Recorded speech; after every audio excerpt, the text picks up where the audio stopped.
« 2500 ans d'histoire juive au Maroc.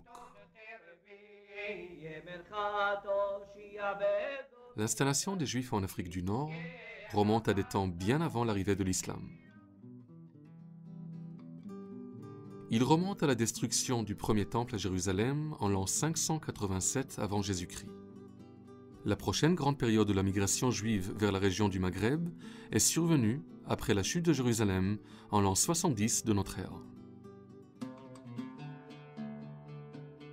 Des bornes funéraires hébraïques et les ruines d'une synagogue datant du IIe siècle ont été trouvées à Volubilis, ou à Lili, une ville romaine autrefois animée au nord du Maroc.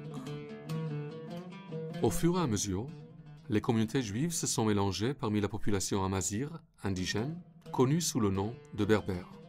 Au fil du temps, un certain nombre de tribus se sont prétendument converties au judaïsme.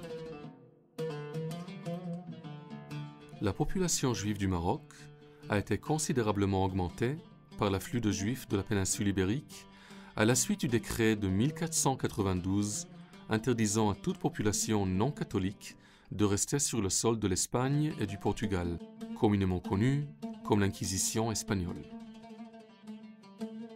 Au cours des 13 derniers siècles, les Juifs du Maroc ont vécu la plupart du temps en harmonie avec la majorité musulmane.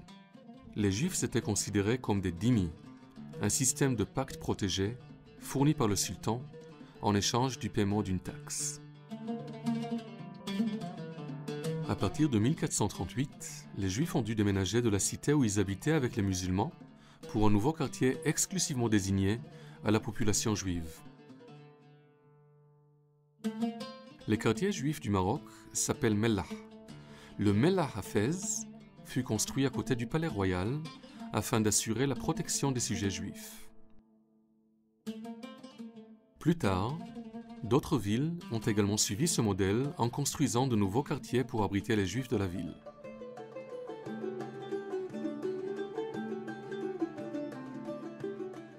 Au Maroc, différents dialectes juifs se sont émergés tels que l'arabe judéo-marocain, le judéo-berbère et la hakatia dans le nord du pays.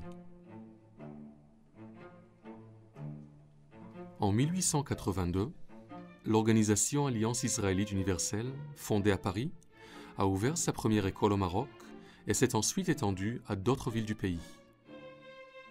Ces écoles ont encouragé l'assimilation des Juifs marocains à la culture et à la langue française bien avant l'établissement du protectorat français au Maroc en 1912. Quels sont les poètes français du XVIIe siècle? Corneille, Racine, Boileau, La Fontaine et Molière.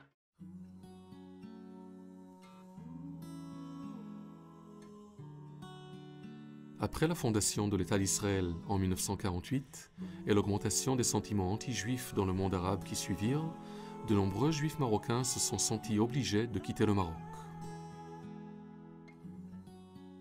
En ces temps difficiles, le sultan Mohamed V a mis en garde contre la violence anti-juive en citant la riche et la longue histoire du judaïsme marocain.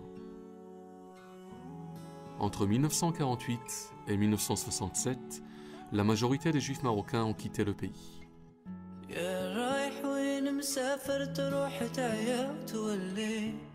La population juive au Maroc comptait plus d'un quart de million. Aujourd'hui, cette communauté s'est réduite à 3000 membres qui continuent à vivre dans leur pays natal. La plupart des Juifs marocains contemporains résident à Casablanca, bien que de petites communautés existent encore à Fès, Marrakech, Rabat et ailleurs.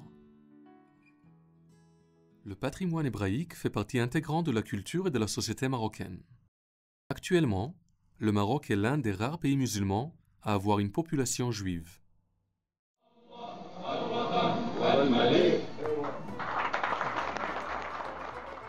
Le patrimoine judéo-marocain est aussi diversifié que le paysage du Maroc. Ce fait ajoute à la complexité et à la pluralité de l'identité marocaine dans son ensemble.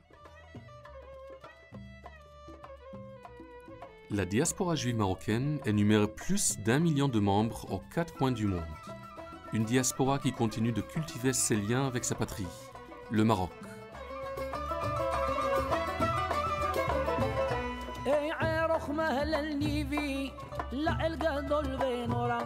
اي عرخ مهل النيبي لا القادل بينورا ليخفضها قد شرب به يعقوب بحسران ليخفضها قد شرب به ليخفضها قد شرب به ليخفضها قد شرب به ليخفضها قد شرب به ليخفضها قد شرب به يعقوب بحسران